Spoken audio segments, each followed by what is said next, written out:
Қойылымның режиссері әрі басты рөлді сомдайтын Владимир Стеклов бұл жолы көрерменге өзге қырынан көрінді. Рейна Фуртонаның қойылымында ол ақбейіл, зейнеткер Альберттің рөлін сомдады. Жақсылыққа жан құмартқан жан бір мезетте қарақшылардың арасына түсіп, тіпті олардың басшысы атанады. Шым-шытырыққа толы сәт осыдан басталады. Меніңше қойылымның желісі қызықты. Қалай аяқталғанын болжап болмайды. Әр көрермен толқыныспен, әр сәтті ынтызарлықпен тамашалады деп ойлаймын.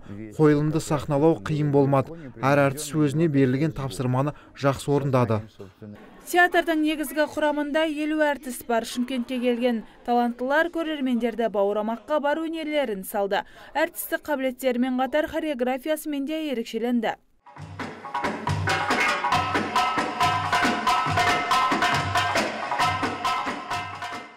Шығарма облыстық орыс драма театрының сахнасында 10 жылдан бері қойылса да, жиналғандар ыстық ықыласпен қарсы алды. Шетелдік әр әртіс кейіпкерлерін өзгеше сезініп, жаңа қырынан көрсетті. Қойылым көрермендердің көңілінен шығып, қошеметке кенелді. Біз Мәскеуден келетін театрлардың қойылымдарын тамашалауға жиі келеміз. Меніңше бұл ең қызықты қойылымдардың бірі. Дәл осылай емен жарқын күлмегеніме көп болған. Көрерменнің көңілін баураған театр жаңа қойылыммен көктем айларында Шымкентке қайта оралмақ.